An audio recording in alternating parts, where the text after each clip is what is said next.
We are playing Dodge the Sun. It's moving around, so I think I'm in a place where it's not gonna get me. So that means I've got some time to tell you about the books that I read in July. There's quite a few of them actually. There's 3, 4, 5, 6, 7, 8, 9 of them that I managed to get through this month. And we are gonna start, I think, let's start with a good one. Let's start with River of Stars. Here we go. This is River of Stars by Georgina Moore. This isn't actually the copy that I read because I wanted to show you this cover, which just looks amazing. This is the copy I read. So this was the proof copy that I got sent last year. It kind of matched the hardback. And then this is the paperback copy that is now out. And we have, look, signed copies. You can come and grab yourself a signed copy from Georgina. I read this because because Georgina's a brilliant writer, but also she was coming to the shop. So I needed to read it because I needed to interview her. So I'd saved it to read as close to the event as possible so that I could remember it when I was talking to her. It's about 3 women who live on an island that is based on Eel Pie Island in London, which was famous in the 60s, I think, and known as the Isle of Vice because basically teenagers would go there and have big old parties at this hotel. The rock music was playing, you know, all that sort of stuff. Well, it starts in the 60s. It starts on a different island. It's called Walnut Tree Island, and it is about it's about that same sort of thing. So there's this kind of sort of hedonistic lifestyle there, and one of the people there is Mary. Fast forward to the modern day, and Mary is grandmother. She lives there still on the island, but with her daughter Jo. And it's about, and Jo's friend Sophie is also involved, and it's all about how Oliver Greenwood comes back to the island. He's part of the Greenwood family who Mary knew when she was there in the 60s. Except his father kind of didn't really like the island, tried to sell it a few times. Basically, the residents all kicked up a fuss. The island's been neglected a bit.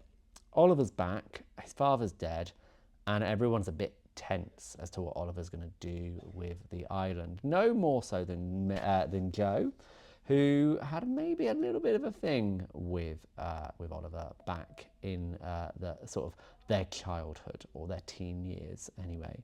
Then we've got Sophie, who's sort of an interloper to the island. She's married a man who's from there. She's good friends with Jo, but kind of doesn't really belong there. And she strikes up a chord with Oliver as well. And of course with Mary as well. She's trying to deal with all the stuff that happened to her in her life, why she's still on the island, what happened to her in the 60s, why she's there with her granddaughter, but Jo's mum isn't there. It's a beautiful book. I loved it.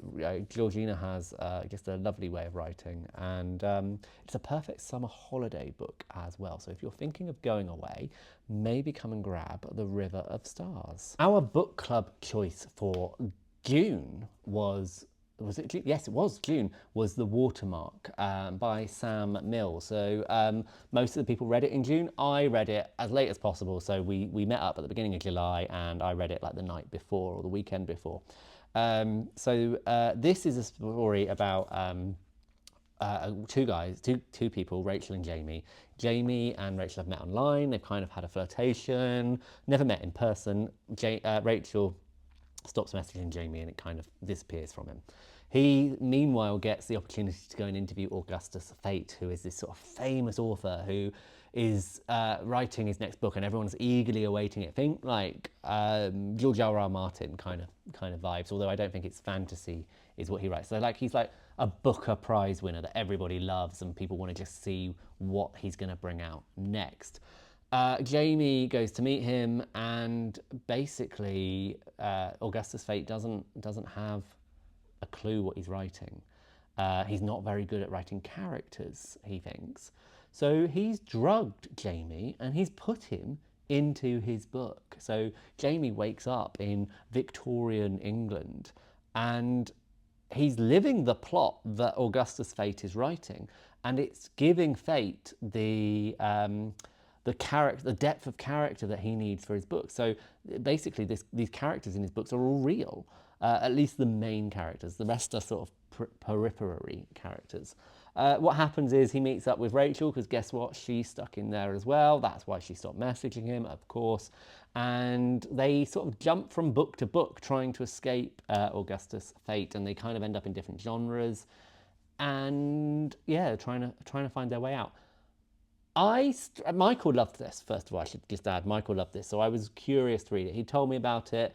I didn't. I struggled a bit with it because I think it was a little bit repetitive. It they'd jump into a new book, and then they'd live that book for a while, and then they'd remember who they were, and then they'd try and get away, and then they'd jump into a new book, and then they'd live that book for a while, and they'd forget who they were, and then they'd remember who they like. And it kind of goes to these different styles, but again, all these different styles were kind of one of the same. It's not like they ended up in Victorian London and then a fantasy novel and then a children's novel. They kind of ended up, they went from Victorian London to a Russian novel and to contemporary sort of literary novel.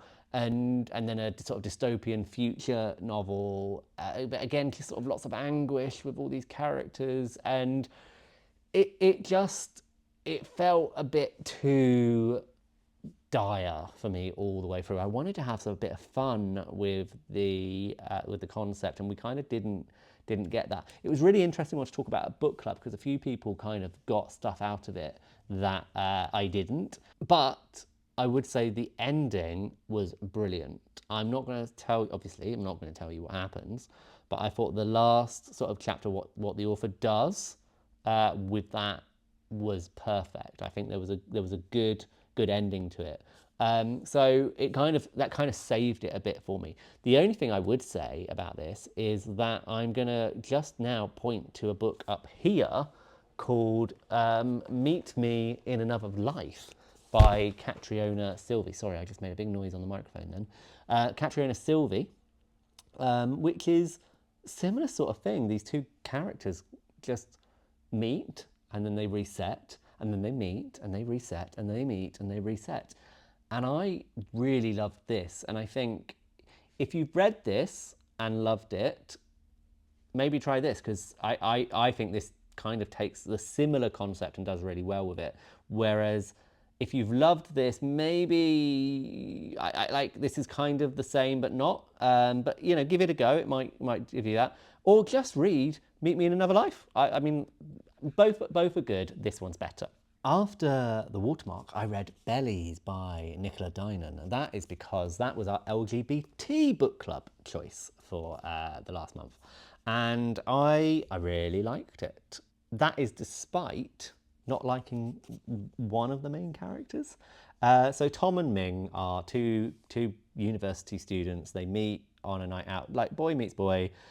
They have a nice relationship, things get going, and they stay together all through university. And then afterwards, they move back to Tom's parents' house. They move in together. They're living in Tom's bedroom. It's a little bit claustrophobic. The relationship is struggling a little bit, especially because Tom thinks Ming isn't telling him everything. Like, he gets home and Ming's like, "Oh, I've tried laser. I've done laser hair removal on my legs," and Tom was like, "Oh, okay. Do you want to?" Maybe it's your body, you do you, but maybe that's something we could have talked about, or you could have just told me that you were going to do that. I quite like the hair on your legs, but if that's up to you.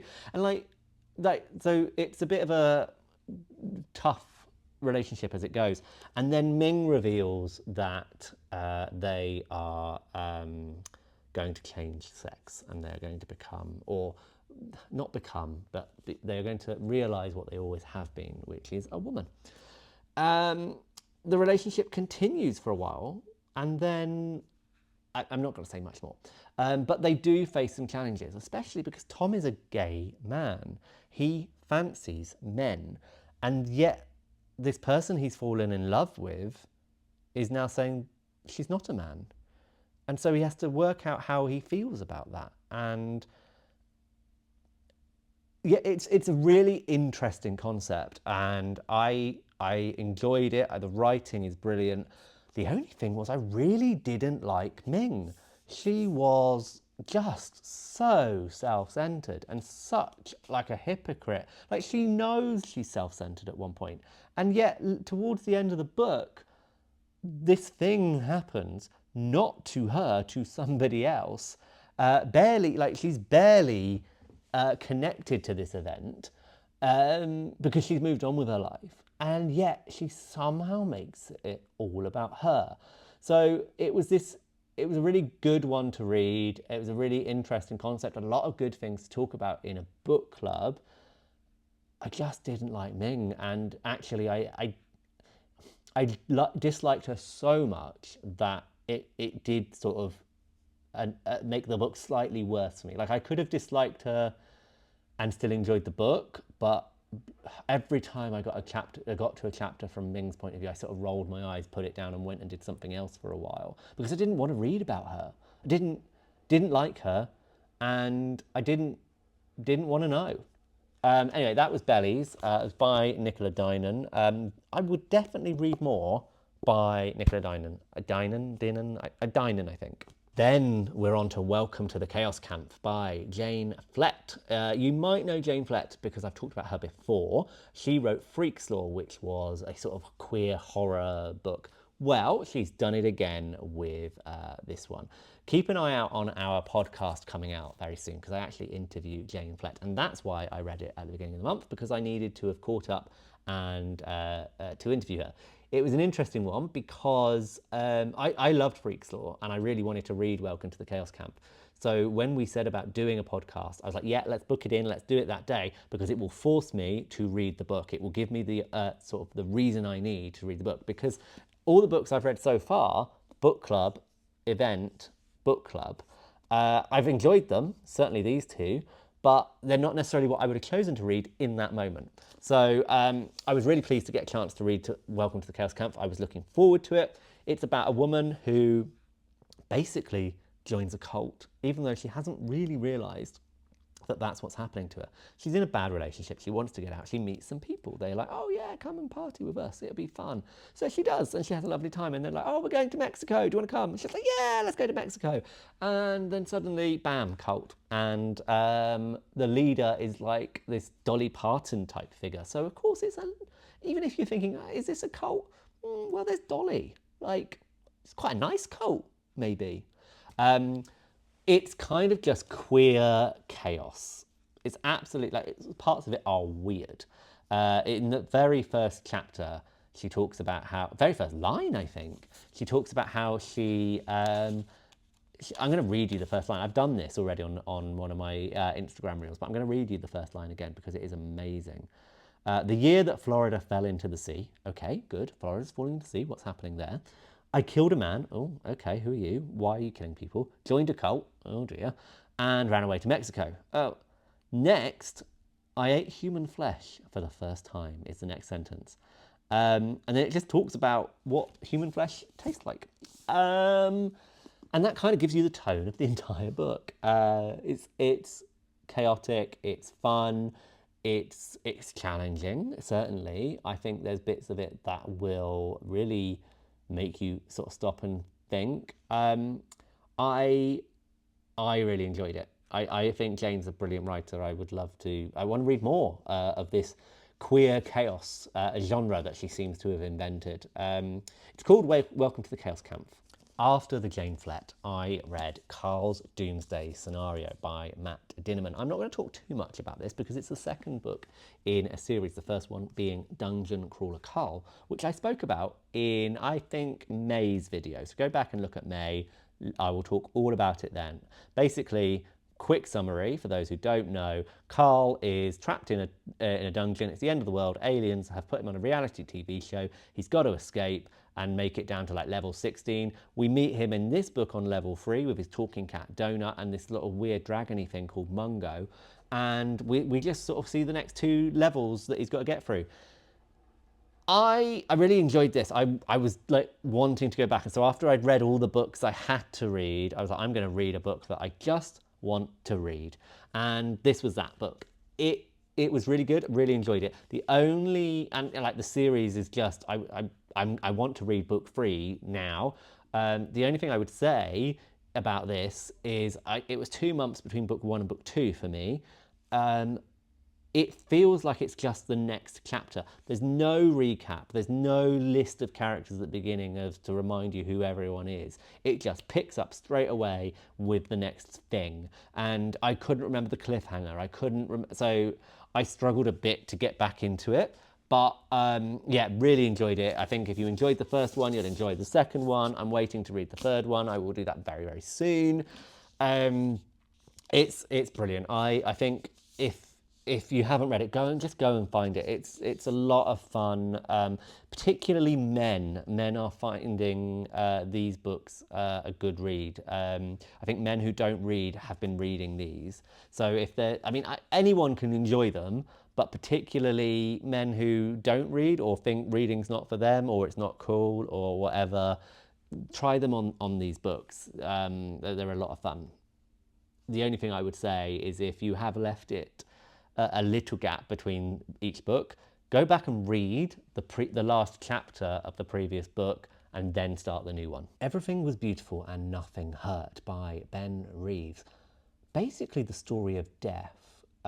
He's this guy, Travis, I think his name is, and he's living across the hallway from somebody else, this young woman who has 2 daughters, and he spends his spare time, I'm not going to say killing people, he's with them at the end.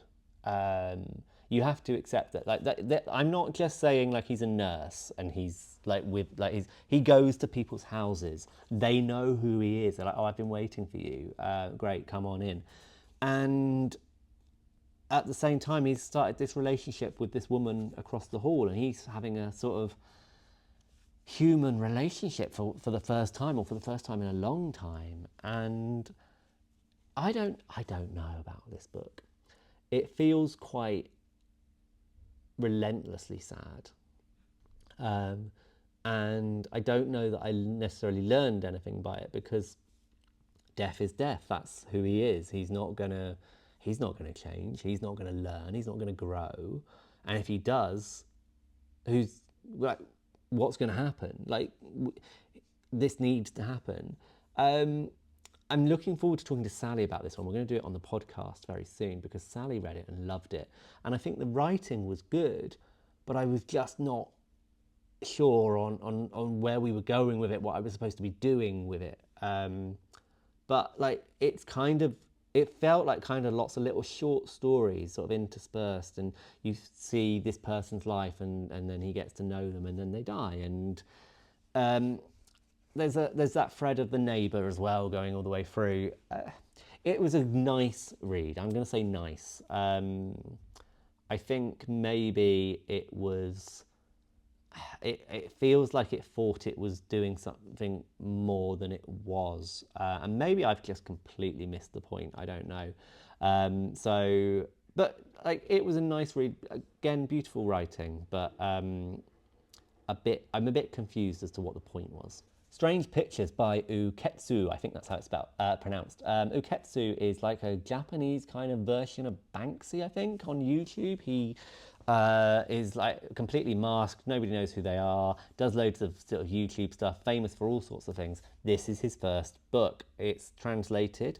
It's a crime novel, and it has pictures in.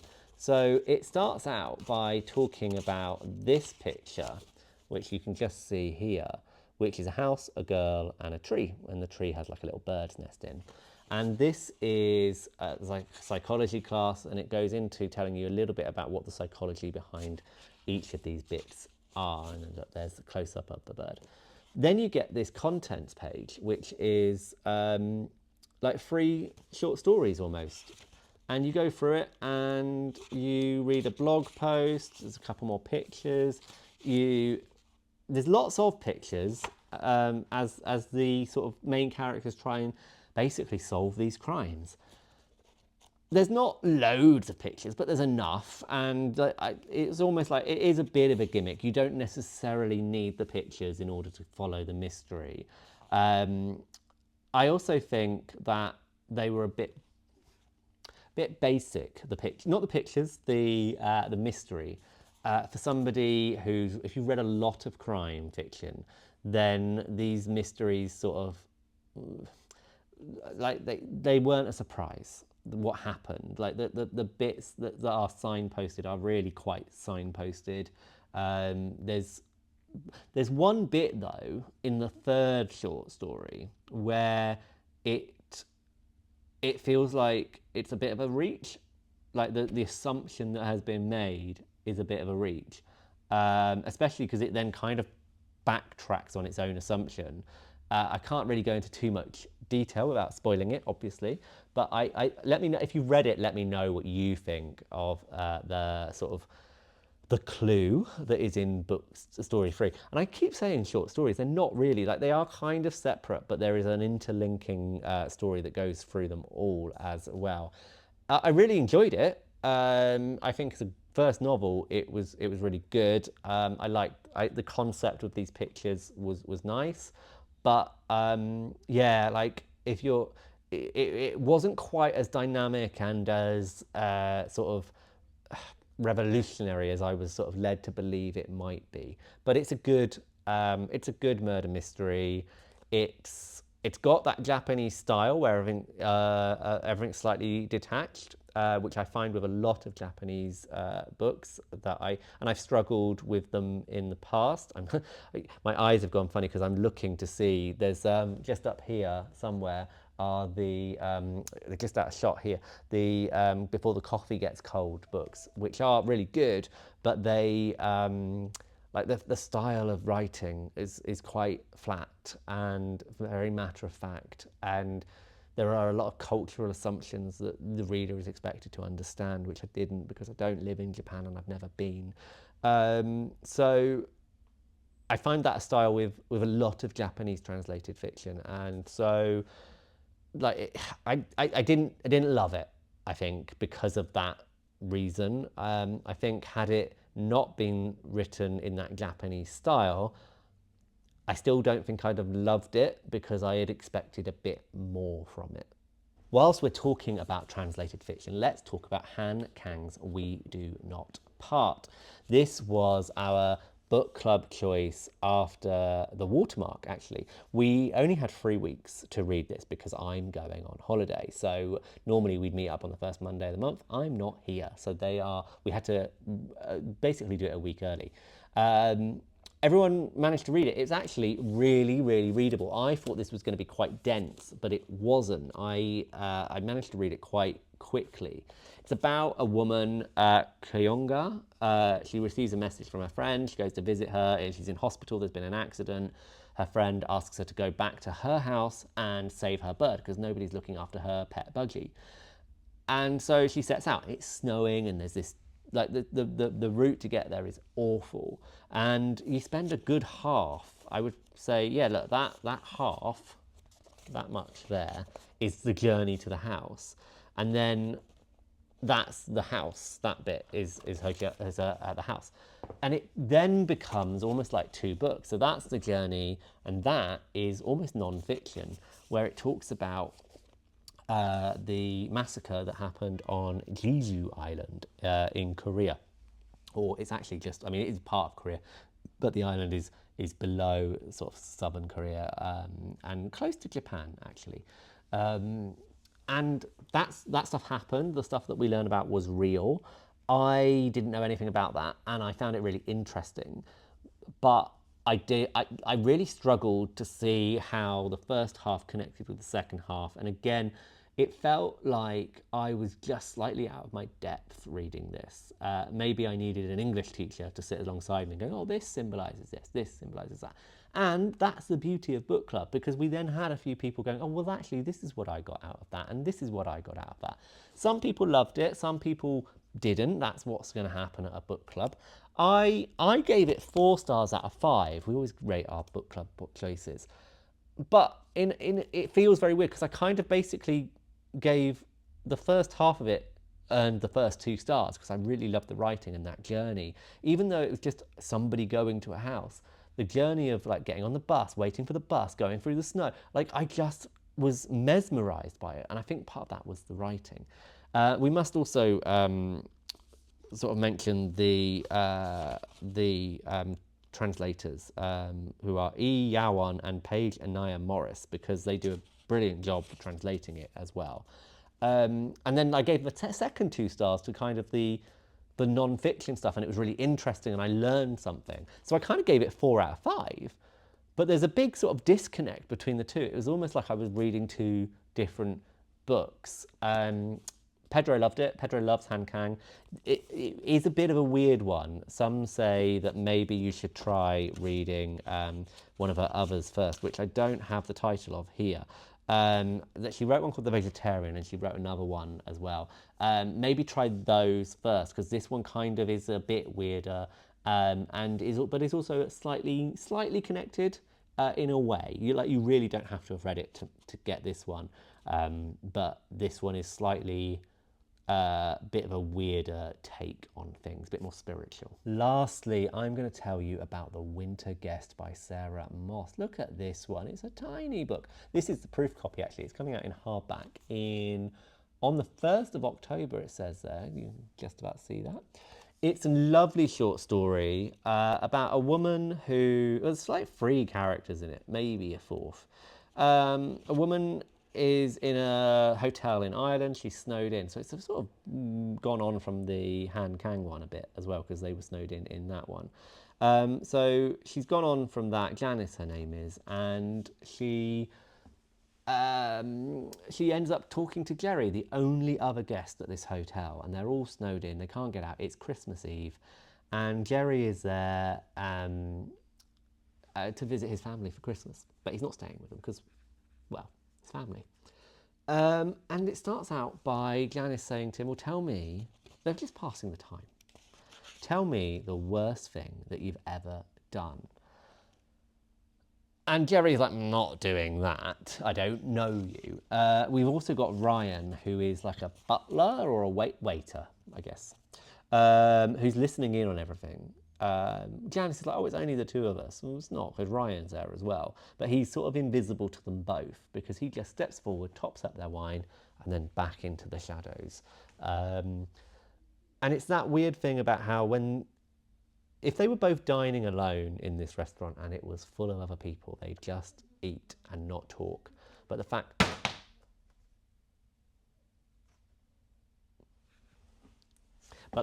is that then they are alone in the restaurant, and so they end up talking to each other. They're the only 2 people there, and they sort of form this little bond and like discuss life, and they just spend this evening together. And she tells him the worst thing that she's ever done, to try and tempt him to tell her the worst thing that he's ever done. It is 117 pages. It's quite short. So if I was to put this against another book, you can see it's a little bit shorter. So actually the 117 pages probably aren't even 117 pages. I was able to read it in one sitting. It was a lovely, lovely book. I really enjoyed it. And I think if you have an hour to yourself this Christmas, and I apologise, it is the end of July, but this one doesn't come out till October. Get yourself a pre-order of it, get yourself a copy in, and if you get yourself an hour to yourself, either Christmas Eve or Christmas Day, just sit by a window somewhere and read this book. And it is just going to take you away, and it's a gentle read, but it is just so absorbing. I loved it. It's probably the favourite book of all of these that I read this month, I would say. So there we go. That is the 9 books that I read in July. Any of them tickle your fancy? Well, head to bertsbooks.co.uk. You can get all of these there. You can get them along with many, many others. We do free delivery across the UK, or you can come up to Bert's Books in Swindon's Old Town and grab yourself a copy from there. I will be back at the end of August to talk to you about the books that I have read there. And I'm going on holiday, so I'm going to take a little pile with me that I'm hoping to get through. Yeah, possibly a bumper video at the end of August.